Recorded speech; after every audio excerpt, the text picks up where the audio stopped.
Assalamualaikum warahmatullahi wabarakatuh. Selamat pagi siswa-siswi kelas 4A dan 4B. Apa kabar semuanya? Pagi hari ini kita belajar bersama kembali dengan Pak Guru. Nah, untuk pagi hari ini kita akan belajar tematik. Tema 1, indahnya kebersamaan. Untuk muatan pembelajarannya, ilmu pengetahuan alam. Nah, kita akan belajar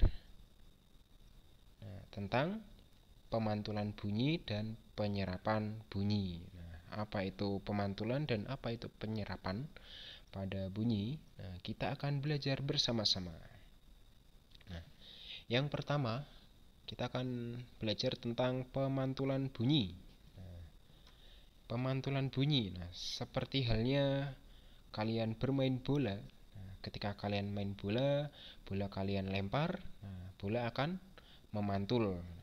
Bisa kalian pantulkan ke dinding ataupun ke lantai. Nah, sama halnya dengan pemantulan bunyi. Nah, pemantulan bunyi terjadi jika bunyi mengenai dinding atau permukaan benda yang keras seperti batu, kayu, kaca, besi, dinding, atau juga seng. Nah, ada dua macam bunyi pantul. Nah, yang pertama itu ada gema dan yang kedua ada gaung.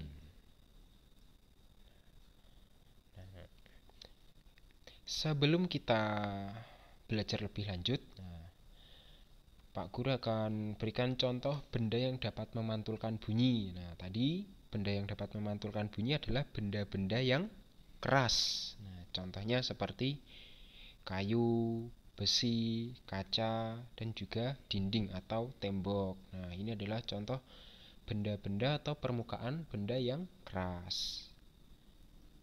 Nah, ya. Yang selanjutnya yaitu gema. Nah, gema itu adalah bunyi pantul yang terdengar lengkap setelah bunyi asal atau bunyi asli. Gema ini terjadi karena bunyi dipantulkan oleh dinding yang jaraknya jauh. Nah, contohnya, ketika kamu berteriak di sekitar tebing atau pegunungan, atau juga lembah atau bukit, maka suara teriakan kalian atau suara asal akan terdengar diikuti dengan suara pantul yang bunyinya itu sama persis seperti suara asal atau suara kalian. Nah, itu yang disebut dengan gema. Jadi bunyinya itu seolah-olah ada dua atau lebih yang mengikuti. Selanjutnya, ini tempat terjadinya gema. Tempat terjadinya gema ini lebih banyak di luar ruangan ya. Nah, seperti tebing, lembah, atau pegunungan. Nah, kalau kalian yang pernah main ke daerah-daerah seperti itu, coba saja kalian untuk teriak. Nah, apa yang akan terjadi? Nah, suara kalian akan ada pantulannya.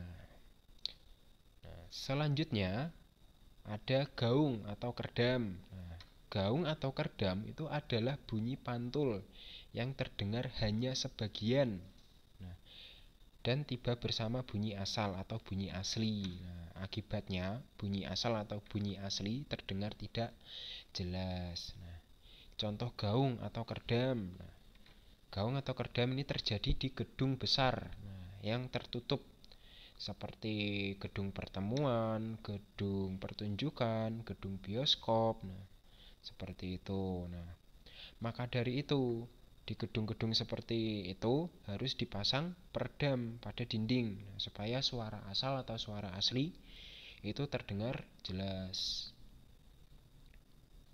Nah, ini adalah tempat terjadinya gaung atau kerdam. Ada gedung bioskop. Kalau kalian pernah main ke bioskop, kalian perhatikan dinding-dindingnya ya. Lalu ada gedung pertunjukan, ada gedung pertemuan. Nah, Pak Rizal ambil contoh gedung bioskop. Nah, gedung bioskop itu dia dindingnya dilapisi bahan yang dapat memantulkan bunyi gaung atau kerdam. Nah, jadi bunyinya itu tidak merusak bunyi asli atau bunyi asal. Nah, terus yang selanjutnya, kalau ada pemantulan, ada juga penyerapan bunyi. Nah, selain mengalami pemantulan, bunyi itu juga mengalami penyerapan atau peredaman. Bunyi dapat diserap oleh bahan-bahan yang lunak atau berongga pada permukaannya, seperti karpet, busa, terus kain ya, atau goni. Nah, seperti itu. Lalu benda-benda yang digunakan untuk menyerap atau meredam bunyi itu berfungsi agar tidak ada peristiwa gaung atau kerdam pada suatu ruangan atau tempat. Jadi fungsi daripada benda-benda itu mencegah supaya tidak ada gaung atau kerdam. Jadi suaranya ketika orang yang ada di dalam ruangan tersebut berbicara itu tidak rusak atau suaranya terdengar jelas. Nah, ini adalah benda-benda yang dapat menyerap bunyi. Nah, sebenarnya masih banyak, tapi Pak Guru ambilkan beberapa contoh ya. Ada kertas, ada busa, ada kain, ada karpet. Nah, pada intinya benda-benda yang dapat menyerap bunyi itu permukaannya berongga, lalu permukaannya juga lunak. Beda dengan benda-benda yang dapat memantulkan bunyi, itu permukaannya cenderung keras. Nah, seperti kaca, terus ada dinding, lalu ada besi. Nah, seperti itu. Nah, itu adalah benda-benda yang dapat menyerap bunyi serta benda-benda yang dapat memantulkan bunyi. Jadi perbedaannya seperti itu tadi. Nah, itu adalah materi tentang pemantulan dan juga penyerapan pada bunyi. Nah, untuk lebih lengkapnya kalian bisa simak ulang materi ini. Apabila kalian belum jelas bisa tanyakan ke guru kalian ya. Tetap semangat belajar, jangan lupa beribadah. Oke, sekian dari Pak Guru. Pak Guru ucapkan banyak terima kasih. Apabila Pak Guru ada salah-salah kata, mohon maaf. Wassalamualaikum warahmatullahi wabarakatuh.